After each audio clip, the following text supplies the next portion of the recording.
Welcome to another lecture on Control Systems, Module 2, Time Domain Analysis.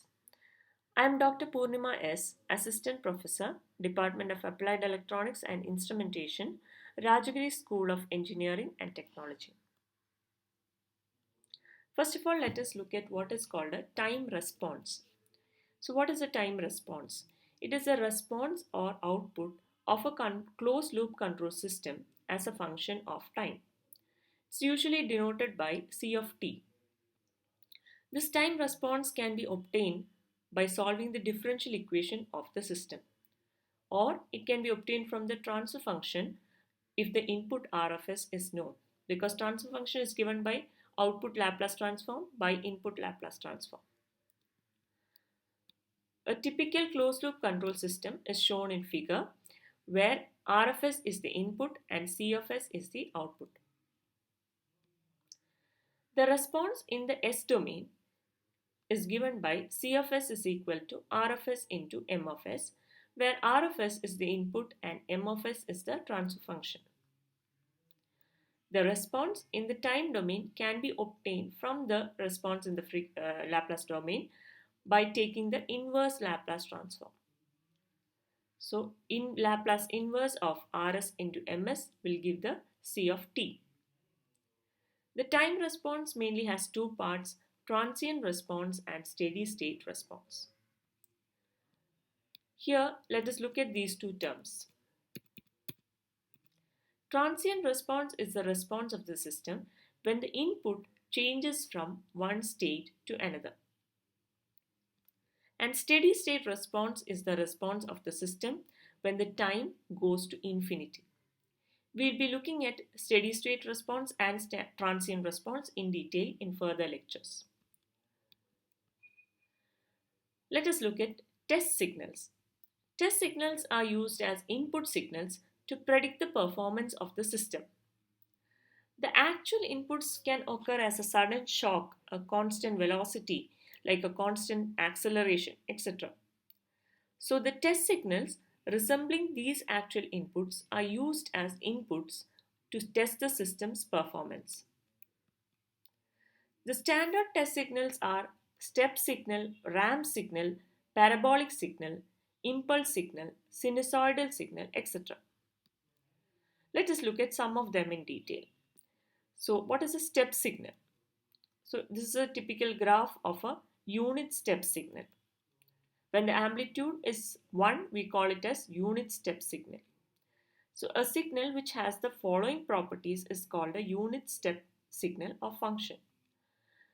U of t is given by 1 if t is greater than or equal to 0 and is 0 when t is less than 0. So U of t signal does not exist when t is less than 0. This signal resembles a steady input because it has a constant value. Ramp signal. This is the graph of a ramp signal. This is a linear graph. A signal which has the following properties is called a ramp signal. R of t is equal to t when t is greater than or equal to 0, and the signal is 0 when t is less than 0. This type of signal resembles a constant velocity graph, that is a displacement versus time graph having a linear curve. Parabolic signal. This is a graph of a parabolic signal. A signal having the following properties is called parabolic signal. P of t is equal to t square by 2 if t is greater than or equal to 0 and 0 if t is less than 0. This kind of a signal resembles a constant acceleration graph. That is, when you draw displacement versus time graph with a parabolic curve, it just represents that the system has constant acceleration. Impulse signal. This is a very common signal and popular signal in control system, represented by delta of t. If the signal magnitude is available for only a very short duration, this is called an impulse. It is available only during a very short duration, shown here. So delta t is equal to infinity if t is equal to 0 and 0 when t not equal to infinity. Let us look at why the impulse signal is so important. The time response of a system with impulse signal as input is called impulse response. So to a system, if we are giving impulse signal as input, this output is called impulse response. Impulse response can be also obtained from the transfer function by taking the inverse Laplace transform of the transfer function. So in short, we can say that impulse response and transfer function are Laplace transform pairs. Transfer function is in the S domain, impulse response is in the time domain. Hence, it describes the characteristics of the signal of the system. The time response of any other input to impulse response can be obtained by convolution of input with its impulse response. Let us look at the time domain and S domain representation of various test signals. For unit step signal, we have 1 in the time domain. In the S domain, we have 1 by S. For unit ramp, t in the time domain, whereas 1 by s square in the S domain. For impulse signal, we have delta t in the time domain and 1 in the S domain. For unit parabolic signal, we have t square by 2 in the time domain and 1 by s cube in the S domain. Let us look at the order of the system. The highest power of the denominator polynomial of the transfer function of the system is called order of the system. If you have a differential equation of the following form and the transfer function is given by P of s by Q of s, that is output Laplace transform by input Laplace transform. Look at the denominator polynomial highest degree. The highest degree of the denominator polynomial is n. So we say the order of this system is n. If n is equal to 0, we can call it as a zero order system, and n is equal to 1, we can call it as a first order system. What are poles and zeros of a transfer function?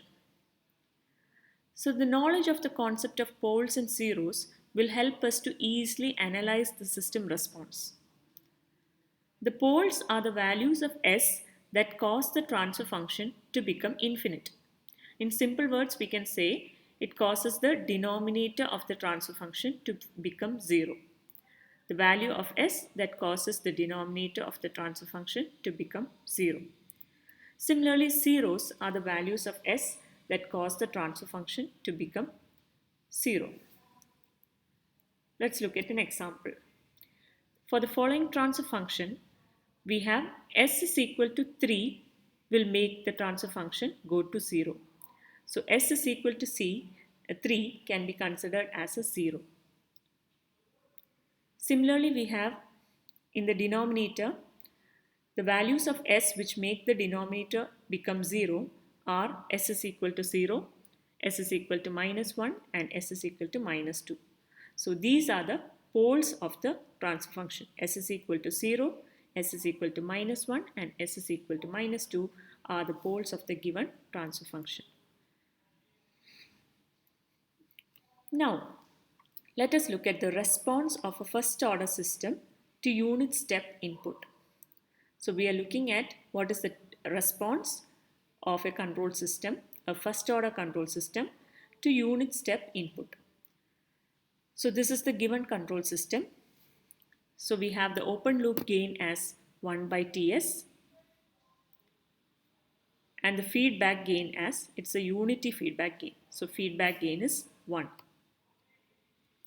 So the transfer function is m of s is equal to c of s by r of s, which is equal to 1 by 1 plus Ts. The unit step signal u of t is the input. So the Laplace transform of the input is 1 by s.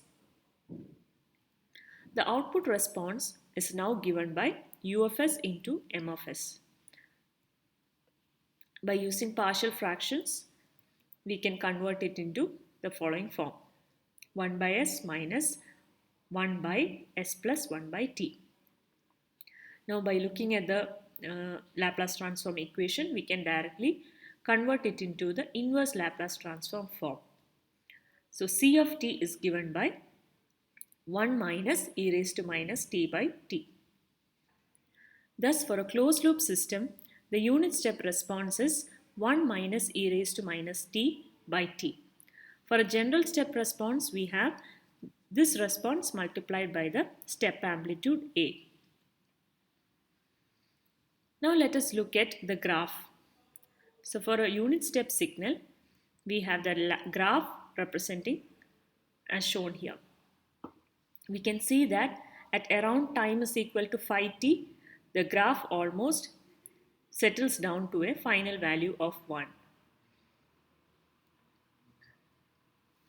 Now let us look at the second order system. So in the second order system shown here, we have the open loop gain as omega n square by s square plus 2 zeta omega n s. Here omega n and zeta represents the undamped natural frequency and the damping coefficient respectively. So by solving this closed loop feedback, we get the transfer function as omega n square by s square plus 2 zeta omega n s plus omega n square. So depending upon the damping ratio, we have 4 kinds of systems. If damping ratio is equal to 0 in this transfer function, we have a system called as undamped system. If the damping ratio is between 0 to 1, the system is called an underdamped system. This is the most common type of system. If the damping is equal to 1, we call it as a critically damped system. And if the damping ratio is greater than 1, we call it as an overdamped system. So similar to the first order system, we will also look at what are the response of the second order system to unit step input and various type of damping factors. This we'll see in the next class. Thank you.